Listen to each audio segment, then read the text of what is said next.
denne typen fot til symaskiner følger med min symaskin. Men hvis du ikke har denne eller lignende, men kun en sånn vanlig, så går det fortsatt an, men du kan stille hvor nåla treffer den for å sy tettere inn til glidelåsen. Det som lett med denne er at kanten på foten følger kanten på glidelåsen.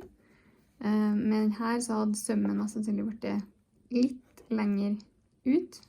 Eventuelt skulle jeg ha lagt foten opp og sånn. Men det får du bare prøve deg litt fram, alt etter hvilken symaskin og utstyr du har.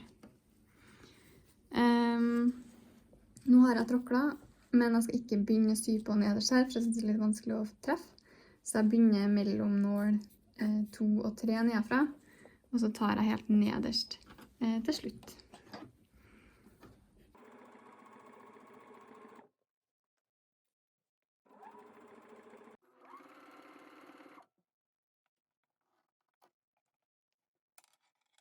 Så skal jeg sy langs den andre siden av vekken, og i stedet for å begynne nederst, så begynner jeg øverst.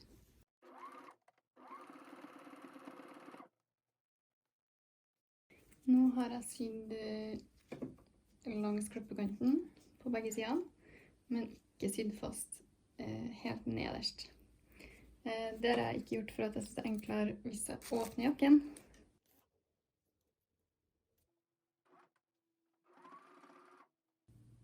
Da er den sydd på helt nederst på ene siden, og så må jeg gjøre det samme på andre siden. Nedpå her.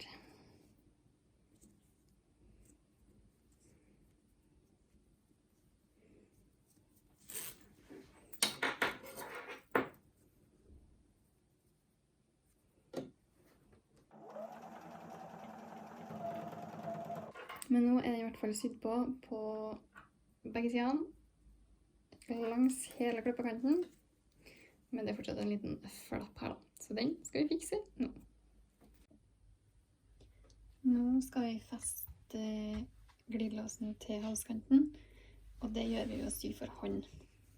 Det første jeg gjør da er å finne noen knappnåler. Nå har jeg tatt noen med litt kul på enden, sånn at det skal bli enklere å se. Så tar du og bretter inn glidelåsen, gjerne litt på skrå, sånn at den flappen ikke fer ut. Og legger den inni.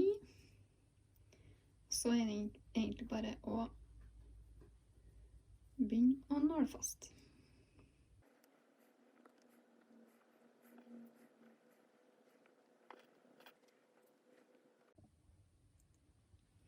Så tidligere når jeg sydde på glidelåsen, så brukte jeg en hvit tråd.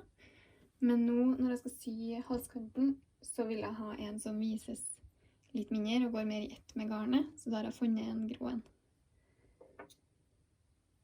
Så da tar du egentlig bare nåla di. Så tar du nål og tråd. Og trær nåla. Nå vil jeg gjerne sy med dobbelttråd. Så jeg legger den dobbelt sånn her. Så lager jeg en liten knute på enden.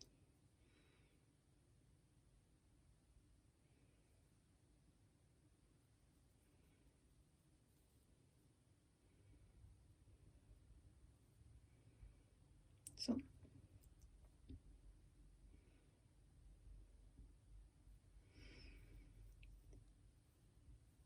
Og så begynner jeg med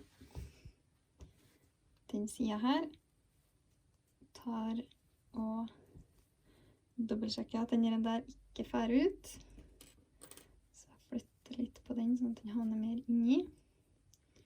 Sånn som det der.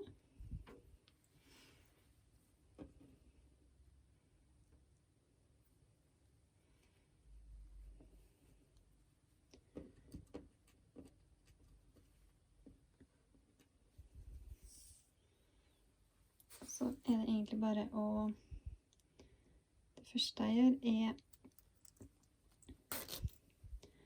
at jeg prøver å feste tråden, og så skal jeg sy egentlig langs med inni de maskene her, sånn at det blir usynlig. Så for å feste tråden så bare tar han egentlig runde langs en tråd her. Og så trer jeg nåla mi gjennom den løkka. Så drar jeg tennene, og de klipper av helt til slutt da.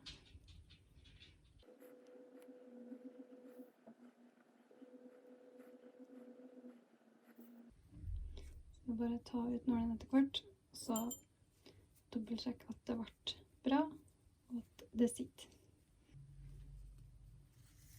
Sånn. Og hvis du merker at det ble litt for løs første gangen, så er det bare å sy opp igjen før du fester tråden. Men det her tror jeg har vært bra.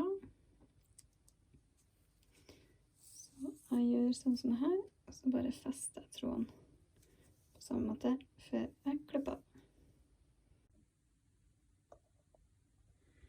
Hvis det fortsatt er et lite sånn høl her, etter du har sydd på halskanten, så er det bare å bruke samme tråden og sy det sammen.